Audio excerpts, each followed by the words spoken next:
बिस्मिल्लाहिर्रहमानिर्रहीम। अस्सलाम वालेकुम नाज़रीन, मैं हूं जावेद चौधरी। ख्वाहिशात आज 5 जनवरी है और आज से ठीक 82 साल पहले कड़ी खुदाबख्श में एक बच्चा पैदा हुआ था। ये बच्चा आने वाले दिनों में जुल्फ़कार अली भुट्टो, ज़ैड भुट्टो और चेयरमैन भुट्टो के नाम से मशहूर हुआ था। जुल्फ़कार अली भुट्टो बिलाशुबा दुनिया बिलखुसूस बरे सगीर पाको हिंद के बड़े लीडर थे। भुट्टो ने पाकिस्तान की तारीख में पहली बार आम, गरीब और बेबस शहरी को आवाज दी थी। उसे बोलने, अपना हक मांगने और पूरे कॉन्फिडेंस के साथ सरमायादारों, जागीरदारों और सनतकारों के सामने खड़ा होने का हौसला दिया था। भुट्टो साहब को हमसे जुदा हुए 31 साल गुजर चुके हैं, लेकिन हमें मानना पड़ेगा कि 31 साल गुजरने के बावजूद मुल्क में आज भी जिंदा है भुट्टो, जिंदा है के नारे लग रहे हैं। भुट्टो आज भी गरीबों की रूह, गरीबों के ख्वाबों और गरीबों की ख्वाहिशों में जिंदा है। भुट्टो साहब एक जागीरदार वालिद और एक गरीब मिडिल क्लास मां के बेटे थे। चुनांचे उनकी जात में जहां एक जागीरदार मौजूद था, वहां उनके अंदर एक गरीब मां भी थी। लिहाजा उन्हें जहां भी कोई गरीब इंसान दिखाई देता था, उनके अंदर मौजूद मिडिल क्लास मां तड़प कर जाग उठती थी। लाहौर का वाकया है कि भुट्टो साहब तकरीर कर रहे थे। एक गरीब बूढ़ा शख्स हाथ में दरख्वास्त लेकर उनकी तरफ बढ़ा। रास्ते में स्पीकर की तार थी। बूढ़े का पांव तार से उलझा और वह पिंडाल में गिर गया। भुट्टो साहब ने घबराकर अपने स्टाफ की तरफ देखा और चिल्लाकर कहा, भागो, उसे पकड़ो, उसे उठाओ।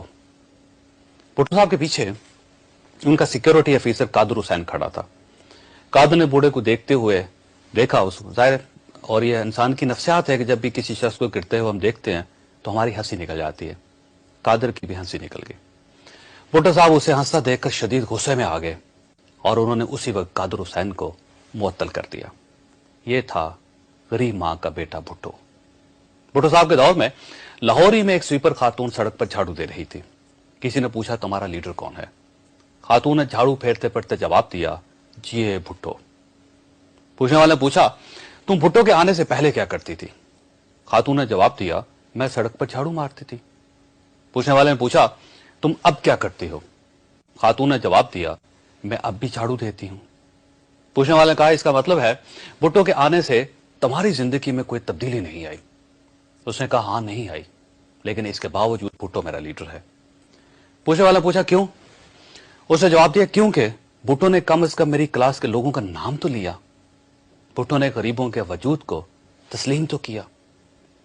ख्वाहिशात हम अगर भुट्टो साहब के सारे कारनामे भुला दें, हम शिमला मुआहिदा भी भूल जाएं, हम इस्लामी सरबराही कॉन्फ्रेंस भी भूल जाएं, हम भारत की कैद से 90,000 फौजियों की वापसी भी भूल जाएं, हम पाकिस्तान को एटमी ताकत बनाने के कारनामे भी भूल जाएं और हम 1973 का आइन भी भूल जाएं, तो भी हम भुट्टो का एक कारनामा नहीं भूल सकते। भुट्टो ने इस मुल्क के गरीब को इंसान होने का जो एहसास दिया था, इस मुल्क का जानबदार से जानबदार तरीन शख्स भी उसे नहीं भूल सकता। हमें मानना पड़ेगा कि भुट्टो साहब के बाद इस मुल्क में गरीब का नाम लिए बगैर सियासत मुमकिन नहीं रही। लिहाजा आज मियां नवाज शरीफ हो, चौधरी शुजात हुसैन हो, इल्ताफ हुसैन हो, इमरान खान हो या फिर मुनव्वर हसन हो, पाकिस्तान के हर लीडर की तकरीर गरीब और गुर्बत से शुरू होती है और गुर्बत और गरीब पर ही आकर खत्म होती है। और ये भुट्टो का वो कारनामा था जिसे कोई फरामोश नहीं कर सकेगा।